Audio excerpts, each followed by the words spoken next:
Good day, viewers and subscribers, fans, family, and friends. Welcome to another video on the channel Journey with Kevin and the Family. Today, I just want to tell you a little about myself. I know I've said it in other videos, but most of the videos that I introduce myself would have been live videos, and some persons may not have gotten the chance to watch those videos, or in the videos that I've done, other introduction, it would have been the earliest stage of videos, and persons would have missed those because they are somewhat new to the channel. I want to say thank you to all the persons who have subscribed to my channel. Thank you for taking my channel to 800 subscribers. As the journey continues, on the way to 1000 and much more subscribers, on the way to 4000 watch hours, and much more. My name is Kevin Carleen Davis. At birth, I was given the wrong gender. I was given the female gender at birth. I was given the name Carleen Patricia Davis at birth. However, growing up, I never felt like a girl, felt like a boy. So as I mature into a man, I decided I want to do my gender change and make it official. I want to sync my body with my brain. So basically, I was born in Jamaica, Clarendon to be exact. Then I lived most of my adult life in Manchester, Jamaica, where I served as a school secretary for a while, and then I went into policing. I also did accounting as a career back home prior to going into being a school secretary and then police. Other jobs were there, but not really of much importance to make mention of. But I did most of my adult life as where work is concerned, as a police constable in the Manchester division. I never really tell people much why I left Jamaica, so I'm gonna touch a little of that in this video. As a police in Jamaica, I loved my job. However, there was a time when I had to choose my life over my job. I've been in different experiences where the work is concerned. I survived it all. But when I say I had to choose my life over the job, it was when my sexuality became viral. Because I was hiding in the closet for many years, and after a time, you can't hide anymore. It's like burying something alive, it will find a way to come out. So, being there at work and trying to hide my sexuality, my identity, and my gender was a big issue. I don't dress feminine, and they always tease me when I dress masculine. Some of them tease me to the point where they make me feel bad. Some of them tease me to the point where they take it for a joke. Others know what they were doing. I've been called to the disciplinary board on few occasions but was never charged because of hearsays and naysays. Female police officer reported that I was harassing her on the job, which we both know that was a lie. Other minor offenses or reports, community members would have made reports against me because they know I'm a lesbian. At the time I was a lesbian, or to them I was a lesbian. I was always feeling like a trans, but never really know the whole meaning and definition of what it was. So I used to say I feel like a man trapped inside of a woman's body. I used to be a part of the police youth club at a outstation, the club that I reformed, and then rumors start to spread again. Police start to spread rumors that I'm sexually involved with the kids or the young girls in the club. All the young girls in the club can testify to the fact that I was never sexually involved with any of them. Worse, most of them were minors. They were under the age of 18, so there's no way I'm going to be sexually involved with kids or females under the age of 18. So a lot of things happened to cause me to want to leave Jamaica. In June 2014,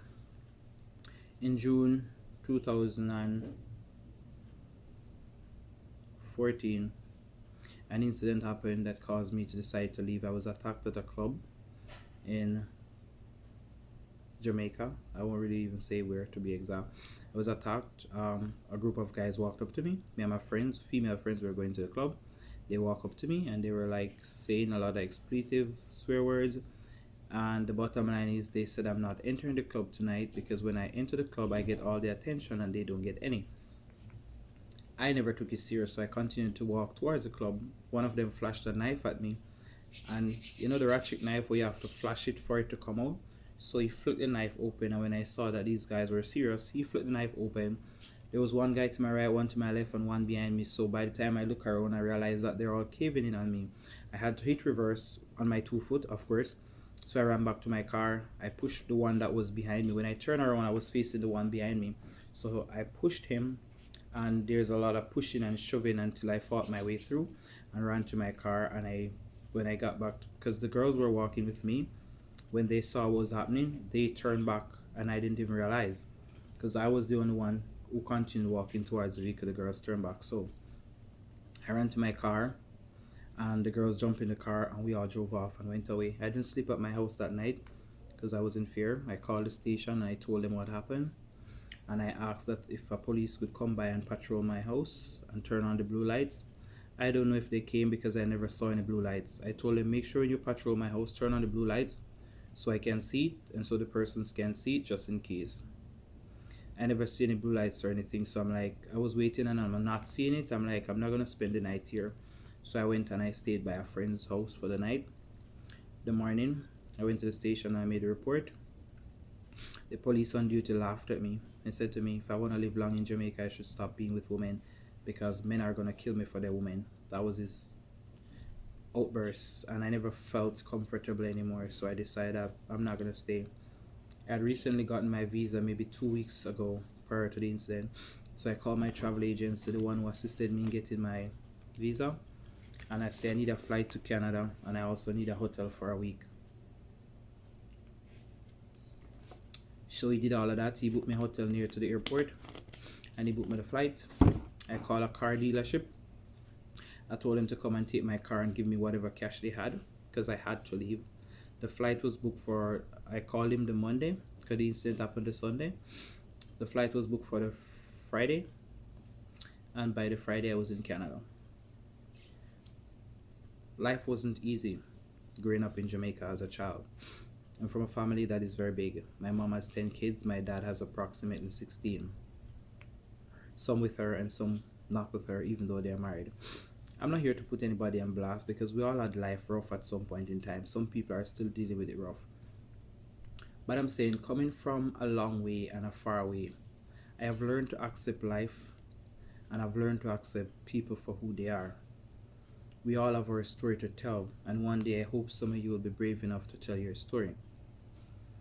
After I came to Canada, I was in a long distance relationship, and then I ended up breaking it off because I was dating this girl back home. The fact that I'm here and it's going to take a while for her to come, stuff happened in between and we broke up. Started dating this Canadian lady who was more older than me. We were together for almost 3 years. Never worked out because after a while I realized it was more based on money, what I can give to the relationship financially, than anything else. Dealt with a lot of abuse, verbally, oral abuse. There was a time when she tried to become physically abusive to me. I would not stand for it.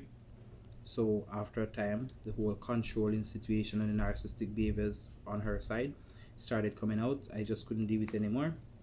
So we decided that we're gonna take a break. Next thing I know, even after we break up, I am the hottest topic on her social media platform, for which I don't really care because people can speak what they want to speak, and people tend to speak bad about other people so they can feel good about themselves. So I'm not here to speak about her or whatever she did.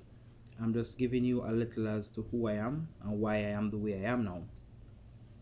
After the breakup, I decided to take the time and heal. Have fun, nothing too committed, no lot of strings attached. Then I decided to invest in me and my daughter.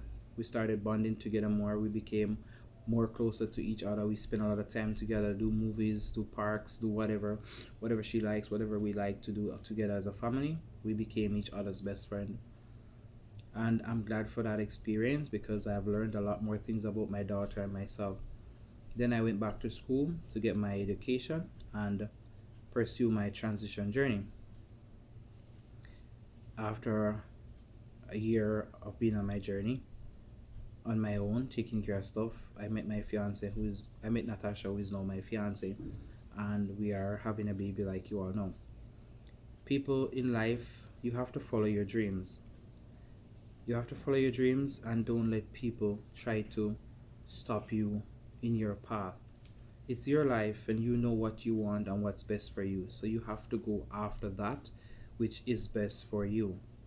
For far too long, I've been living for people, pleasing people, trying to fit into the norms of society, trying to fit in as if I was a heterosexual person. Yes, I've been with maybe two men in my life, or maybe three, other than when I was raped. One was a relationship, one was just having fun, and the next one was practically casual.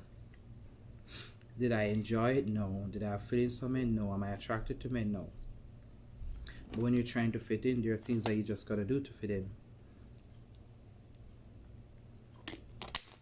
A lot of people will have to do the same until they get to the place where they're able to make decisions for themselves, or where they're at a place where they're in charge of their lives. Wherever you are in the world, listening to my video right now, I always say to people, to each his own, and live your truth. Kevin became a social worker because I want to help people. I came from a police background, a very in my home, like a lot of Christians are in my home. One of my uncle, who is one of my role models, he was a police officer. Another of my uncle, who is another role model, he was an advisor to the prime minister at some point in time. He was also a principal and the chairman of the high school board, I think. I have quite a few role models in my life. Another of my role model is one of my mom's nephew, who is a minister and he's also a journalist. Then my favorite role model would be my brother, my mom's son, and also my dad's son, Reverend Stennett Davis. I don't really talk about my family on my channel because I don't want people to judge my family based on the life I live. It's my life and I have to live it for me. I'm not saying my sexuality or my identity is a choice because I don't feel like it's a choice. I often say I feel like I was born in the wrong gender. I don't want to sound like I'm blaspheming because I don't feel like I am, but it's just how I feel, and until I know otherwise, then this is just the way it's gonna be. Reverend Stennett Davis, Bishop, Doctor, Pastor, all of the above. He's my role model for many reasons. He was a Christian from a very young age, and all his life has been centered around church. But he also makes time for his family, to have fun with his family, and to try to achieve his goals. At a very young age, he has achieved so much where education is concerned. I think he's been going to school for about 20 years of his life, and even now, if he gets the opportunity to do something else, he would. He's always getting different degrees and doctorates and diplomas or whatever, wherever he sees it fit to upgrade his education. He's always doing it now. He's now presently a principal for a primary school in Clarendon. Like y'all know, I did surgery recently, so I have to drink a lot of water. And I don't really talk much because it's kind of strenuous on the chest when I have to speak. The Bible said, jealous after good things. And that's why I choose good people to be my role models. I don't want a role model who's a thief. I don't want a role model who's a liar. I know there are a few people out there who see me as their role model, and that is why I want people to know who I am. I was never a thief. I don't hurt people. I don't use people. But a lot of times relationships go sour and people tend to cry foul play. Friendship goes sour and people tend to cry foul play. If I was friends with such person and we're no longer friends, the person would go and say, oh, the boy, the dirty boy, him this and him that, and him go and like him better than people. They speak negative about you. They don't tend to speak the positive things about you when friendship and relationship go apart. And that's why my channel is here to help people to be the better versions of themselves. So after my brother being my role model and I see him doing the things that he like and things and he does counseling and all of that, I was always one of the persons who watches people closely in order to learn from you.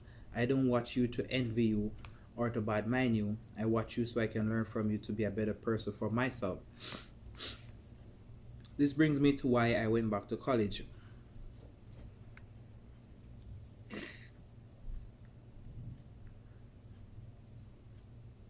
I went back to college because I want to help people. I want to help people to be the better versions of themselves. While I was in college, I decided that I want to be a peer counselor, an educator, an advocate, HIV activist. So, where the advocate is concerned is for anybody who cannot speak for themselves. I'm a voice for the voiceless, and I want to bring hope to the hopeless. An educator where LGBTQ is concerned, because I'm very informed and knowledgeable about the LGBTQ community, the different pronouns, acronyms, and different identities, sexualities, and gender dysphoria, etc. I'm an HIV activist, even though I'm not HIV positive. I worked with a HIV agency, non-profitable here in Canada. I also did placement with one, and I learned a lot about people who are HIV positive, and I want to help them to be heard, to be seen, to be accepted, and not to be ridiculed. Like a lot of people have a lot of myths surrounding HIV persons. And in one of my videos, I'm hoping as soon as I get better, I'll be able to clear up a lot of those myths where HIV is concerned. I am also, so I do peer counseling, advocate work, I do HIV activist, and I also do motivational speaking. Motivational speaking comes in where I see good in people even when they don't see it in themselves. There's a thing that we learned in social service where it's called others imposed fallacies. When we speak about the fallacies in class, a fallacy is something that you think that can happen to my interpretation, and you think it into existence. So you feel like you can become a doctor, and you say, I'm going to be a doctor, and you work towards it, and it happened. Others imposing fallacy is something that I see good in you, and I want to see you make that good come through.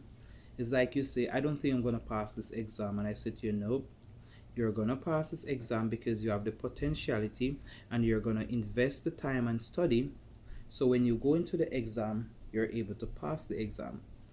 This is how I want people to start looking at themselves and the people around them. Don't call it, what them say, no call it, one not dead, no call it dopey.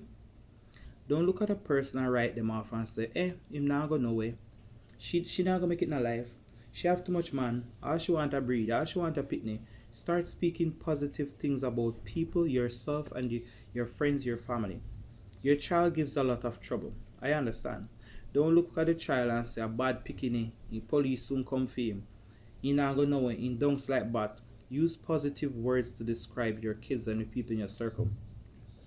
The child gives a lot of trouble. Say to the child, listen, I hope one day you will grow up and stop misbehaving.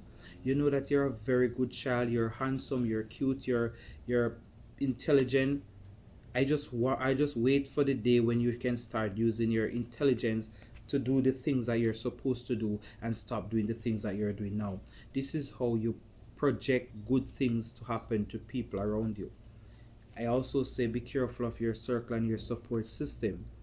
If your support system is a bunch of weed heads, nothing is wrong with having people around you smoke weeds because they're good company.